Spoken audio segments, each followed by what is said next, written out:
Okay.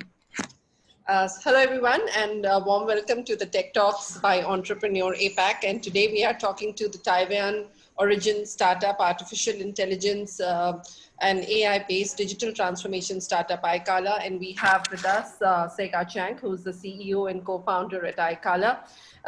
They've recently raised US $17 million in Series B round of funding, which they primarily aim to use for digital transformation of startups across Southeast Asia, and also to help them to get into online commerce very quickly and turn around their business in what are very, very difficult times, particularly for businesses which were more in physical environments. And today they can get into digital environment with much ease, and that is where iKala comes in and facilitates this business. So thank you for joining us today, Seka, and we're looking forward to having a wonderful chat with you. So I understand that recently you've raised this large round of funding, and while you've got a great presence in Taiwan already, but what is it that you are actually planning to bring to Southeast Asia, particularly to markets like Singapore, Malaysia, Indonesia, where there is a huge, large retail market, and the digital transformation is the only way forward for them to grow and grow quickly. Okay, so thank you for having me today. So iKala is a company that really focuses on bringing AI solutions to merchants, especially in the segment of retails and e-commerce. And so we have been really focusing on solving some of the most pressing problems in Southeast Asia and generally in the whole world, especially after the pandemic, after COVID-19 came. And so one example is that we have an iKala Commerce division inside our organizations which focuses on providing solutions to solve problems on social commerce and influencer marketing. So which are two very trending marketing fields in the world right now. And so let me start with influencer marketing. So when we talk about influencer marketing, so most people would think about, okay, I know some influencers, and as a marketer, I can place some budgets and give the money to the influencers so that they can do some post or video streaming or short videos, to evangelize or to promote my products on the social network so that many people would buy it or get awareness of my products, on the social network like Facebook or Instagram. So that's the thing a typical marketer would do, with intuition, but that's not very scientific, or that's not a very measurable way of doing advertisement, right? And so for influencer marketing, the way we are using AI to transform how influencer marketing is that we analyze the public digital footprints of all the influencers in JPAC, in Pan Asia, so that we get to know, okay, so influencer A, he's very capable of selling like electronic stuff, or influencer B, she's very capable of selling cosmetics or some personal caring stuff. And so we use AI behind the scenes to analyze their footprints, to analyze their performance with posts or different photos on social networks, so that we can provide this kind of analytics to brands and advertisers, so that they can get a better understanding of how to plan their budget for influencers, for their influencer campaigns. And so that's the one problem we are solving, with our analytics and with our AI capability.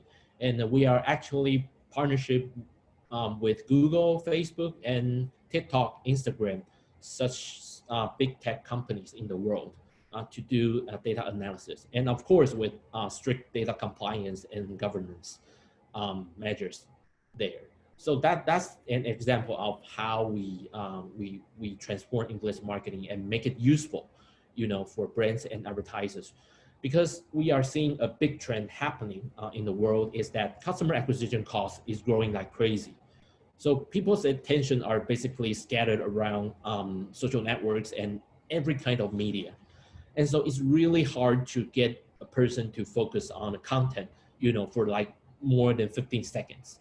And that's a really hard problem. But we found that influencer is an effective way of acquiring customers in an effective cost. And so that's the one example of how we use AI to do transformation in marketing. And the second one would be social commerce. So extending from the influencer ecosystem, we found that many people are now doing transactions directly on social networks, in addition to traditional e-commerce marketplaces, which we are all familiar with. So people are basically now shopping and chatting and completing their purchase inside the messenger. This is completely new behavior we are seeing, especially after COVID-19, because in our hands we have some fresh data telling us about now more than people are spending 40%, 47% more time on social networks. This directly translates into 47% more time on shopping on social networks. And so brands and advertisers, they came to us and saying that, okay, so people are now shopping on social network. Can you provide us with a tool that we can do e-commerce directly on the social network? And our answer to that is the app Shop Plus, which is an app you can download for free on iPhone and Android. And it's specifically designed for merchants so that after the download, he can connect the app to the fan pages so that he can start do the selling on the fan page and manage the fan pages with complete logistic, payment, or customer service functions, behind the scenes, all together and in one app. And so that's how we scale the whole social commerce in Southeast Asia. So until now, we have more than 140,000 merchants using Shop Plus in Southeast Asia, and turning their original online business or original offline business into social commerce. And so that's how we help the merchants do their business in the social commerce area. Yeah. Sure. So now, with so many merchants coming online and small, small, business owners, they're sort of jumping online. So what kind of data edge is something that they get, which they do not get in physical environments? What kind of data points do they get on customer acquisition, or what kind of data points on customer behavior that they come to know, which is not easily visible to them, or something that they cannot record in a more physical space, and that sort of helps them to serve their customer better? Yeah, exactly. That's a very, very good question. I think the one thing Shop Plus help merchants most is that now merchants can actually go directly to their customers and know who their customers are. So if you recall, for the past few years, brands and advertisers or even merchants, they started to lose profile and lose the complete impression and of who their customers are. A customer basically became cookies in the browser, or some anonymous visiting sessions in your dashboard. So they kind of lose the profile and lose who they are. But now they have their great opportunity to own their data, which is an important concept we have been evangelizing to all the merchants and brands and advertisers. So for example, if we are using Shop Plus, we let the merchants own all their data. Whatever they are the conversations in the messengers or the orders buyers are placing below the post as a comments, they can all be collected back into our system, and they are all transparent and visible to the merchants. And so now they are actually chatting directly with the customers inside the messenger to do the business. So instead of, okay, so a cookie was brought here by Google Ads or by Facebook Ads, nothing more like that. And so that's why we think conversational commerce would be so much popular in the coming years. And because especially in Southeast Asia or especially in South America, people like chatting before engaging in business transactions. So they always start their transactions by started chatting, and buyers want to know who these merchants are and what this brand is about, before really start placing orders. And so now they can get to know their customers directly inside the messenger. They know who they are, where they live, and what they like, what they are looking for. And all kinds of these data will be collected and feedback to the merchants so that they can handle and they can get to know their customers more. Yeah. So do you also face challenges of, having the merchants verified? Because obviously you do not want to put the wrong merchants who would then not be able to service their customers properly, which then probably makes, everybody question the whole efficacy of this commerce. So how do you verify the customers? How do you make sure that, and I mean, going forward, when you have like millions of merchants out there, there would be conflict in terms of pricing, same merchandise, fake merchandise, so many different things that will come to happen. So how are you sort of forecasting those problems and trying to address them today in the system? Yeah, thank you for a good question. Yes, actually, we just started talking about some of the problems we will be facing going forward after we continue to scale all the business.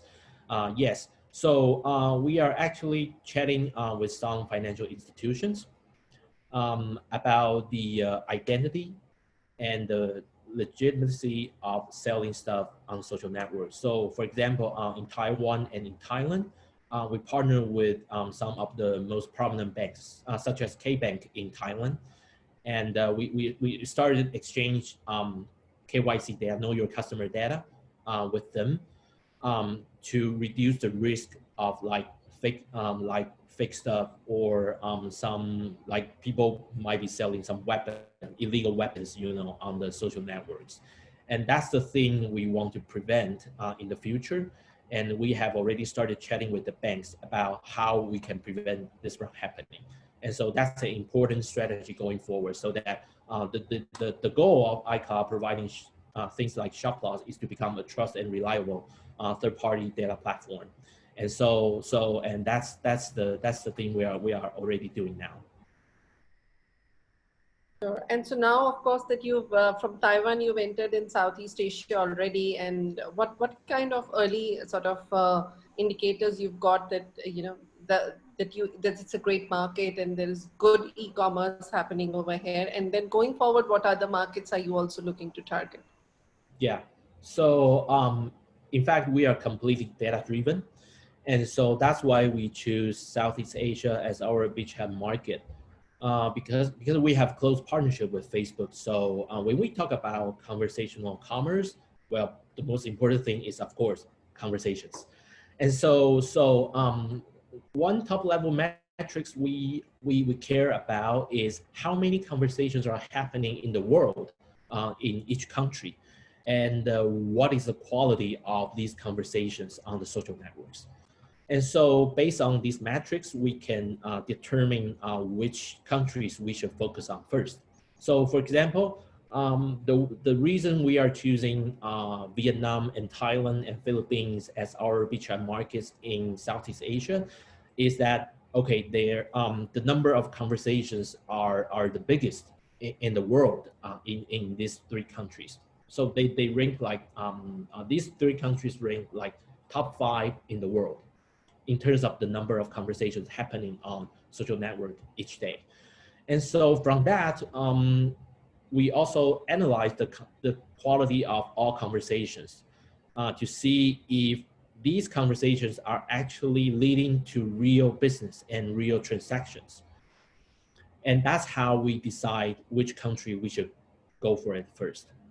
And so even though iKala is a company headquartered in Taiwan, we focus on Vietnam, Thailand, and Philippines as our beachhead market. And Taiwan would be that will be next year. We'll be launching here. And so, yeah. So which particular categories have you seen the maximum growth in? I mean, within, let's say, social commerce, what categories you see which are high flying and, doing extremely well, and which are the new ones that will be added in soon? Got it. So we noticed that people are, merchants, most of them are selling clothing, personal care stuff, and cosmetics. And in some really interesting cases, people are selling seafood, in Singapore online. And so, but most of them are still personal care stuff. And going forward, I think the trend will sustain, and people will stick to cosmetics or clothing. But we are actually seeing them that people started selling food online directly, and that's also related to an online merge offline business we are helping Unilever in Philippines. So I think that's a new behavior because in Philippines the pandemic is also serious there, and the confirmed cases are going up each day, and so Unilever are actually transforming traditional grocery stores and retail chains who are selling food and online so that they can complete the transaction with the app, with our app, and they pick up the food or their stuff, in the grocery store, and that's a new online to offline new business we are seeing now. Yeah. I mean, it's just off kind of a question, but I mean, Facebook.com marketplace doesn't really have food as an option. At least I've not seen it in India. Do you think that's restrictive? You mean in India? You're not In seeing India, any I food? don't see food as an option. So, I mean, you can list a lot of things in the marketplace in Facebook, but you cannot list food. They do not Mm-hmm. have an option for food. Oh, really? So do you think that that is restrictive? And do you see Mm-hmm. some variations in other markets, different markets having some options and not having some other options? Oh, Does that happen? so from what we know, Facebook does not place any restriction on what can be sold, on social networks. So No, that it's not. that It's uh just not there. I mean, it's just not. yeah. You cannot list food because there's not a place. There's not an element to list food. Uh-huh. Uh-huh. Mm. Okay. Yeah, I think that really depends on what people like to sell online, in each country. So we are seeing quite different behaviors among different countries. So Yeah, sure. Yeah. And I mean, yeah. it will get added, I think, eventually. So tell me that, today, of course, brands itself, they have a big omni-channel environment. You look at larger brands in fashion and they have distributors, they have retailers, they have franchise stores, they have corporate owned company owned stores. So there's a whole element to it. Do you see this becoming a conflict in the digital space where the corporate might be charging prices differently while the franchisee store might be doing it differently, and then the whole system sort of goes into some kind of conflict, whether it's Okay. with regard to pricing or quality or even the in-season merchandise. So Okay. have you sort of been addressing that? Okay, thank you. That's a very good question.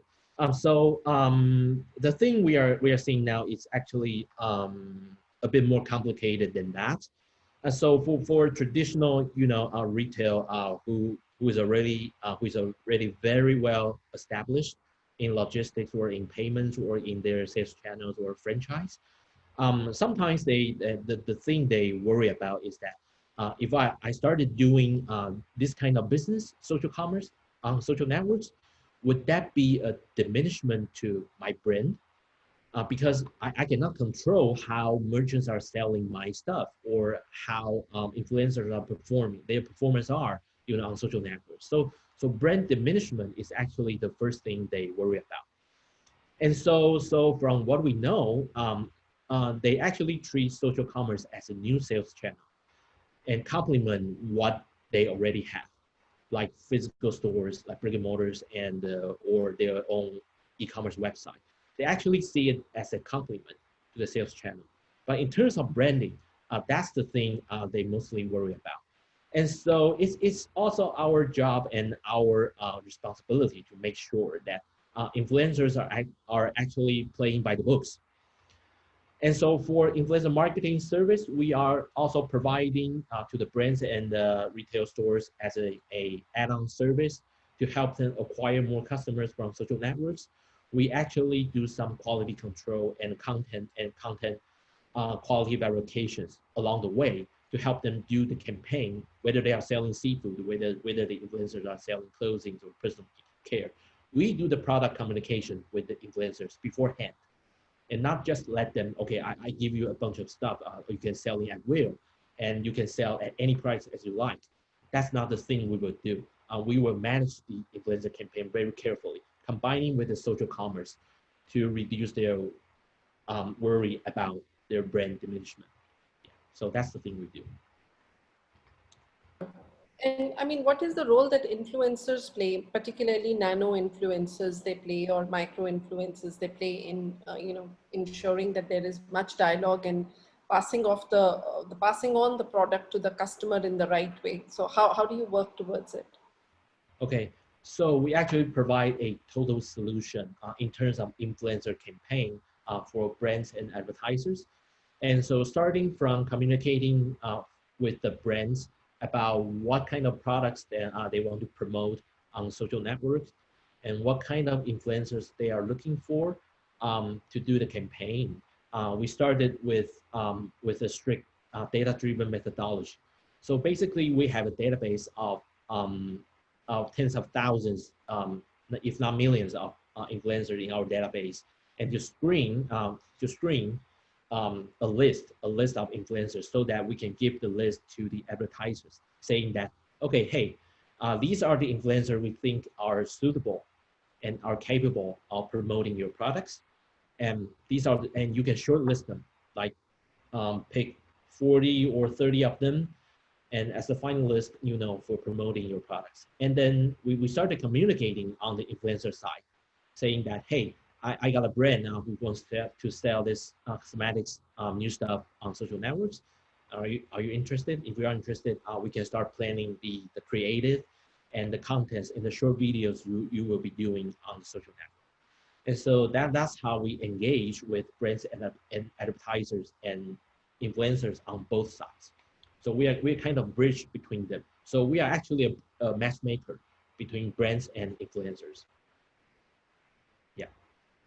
And what particularly, I mean, as a startup, what kind of challenges have you faced? And then what kind of opportunities you've also enjoyed during this pandemic? I mean, obviously everybody found that there was a big need for them to do digital transformation and do the turnaround in the quickest time. So what kind of opportunities did it bring to you? And also what kind of challenges you faced? Particularly, there was a pandemic for you as well. So, putting up teams and then trying to help the retailers on the ground or brands on the ground. So so how was it for you? Okay. So as a startup, we are always worried about that we will be running out of money, or we can find the best talents in the world. So people and money are always a startup is worrying about. So, but in terms of the pandemic, um, the things we are worried now is that we haven't seen any silver lining. you know we haven't seen any end to this pandemic until now, and the whole world, the global economy is so uncertain, for the next or even 2 to 5 years. And so it's really hard for us to plan resources ahead. And we can always now we can only talk about what we should be doing in the next quarter, but not next year. I think everyone is the same. So we can only look at next quarter, but not next year. And especially there are so many uncertainties, including pandemic, including America's elections coming in November. And so the uncertainty is always the thing we worry about. But during the pandemic, we are actually seeing people are picking up the pace of transforming their business, especially for those who are not digital native and who are not internet companies. And I think people now aware of, they really had a digital future there, and the digital tools and the AI solutions, they become pretty much mature for the past 10 years, and they have a quick way, and they can easily adopt these solutions in a very good fashion. And so for as the example we just talked about, Unilever in Philippines. So for a typical retail store, a retail chain to use our solution, it took only 2 weeks to implement new business online. And so they suddenly they are aware that, okay, challenges also mean opportunities. And so we are still positive about the pandemic, even though it's really, really bad and everyone is upset. And especially we cannot travel at all right now. And so engaging with customers is a major challenge for our team right now. And so we hope the pandemic can end as soon as possible. The vaccine is there. So. Yeah, no, I totally agree. And what other you said that raising capital, not running out of money is one of the biggest challenges that's always there. So what are your tips of on raising capital to young startups? I mean, today particularly in the pandemic, how can they still ensure that they're able to raise capital and stay afloat? Mhm. Yeah, I think for any startup now, I think everyone should really take a pragmatic approach, to the money and to the things they are doing. So let's just take iKala as an example ourselves. So for the first 5 years of iKala, we position ourselves as a product company, and we are proud of building great products, for customers and for brands. But it turns out that the business model is also an important part of your startup journey. Now, I think most entrepreneurs or startup founders they are really optimistic about what they are doing, and so much so that they think their product will be a blockbuster and once they launch it online, but that never happened. And so for the next 5 years of iKala's journey, we completely re-architect how we work, and we put revenue and sales as one of the most important part of our business now. And so we align and we also educate our employees to be customer centric, because solving customers' problem is the most important. And so this will be even so after the pandemic happened, because investors and the banks, they are now really careful about giving money, to new business, because of the uncertainties going forward. And so every entrepreneur, every founder should be really realistic now, and focus on solving problems, focus on value creation and value capture, from your customers.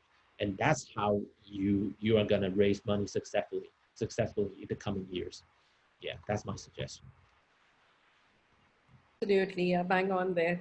And what kind of growth have you seen in terms of percentage terms during the last 6 months? During the last 6 months, the challenges. Okay. First of all, actually, we are seeing that employees turnover rate is going up, especially in remote offices, because we can travel now, and that so people management would become a challenge for even for iCloud, this kind of internet native companies.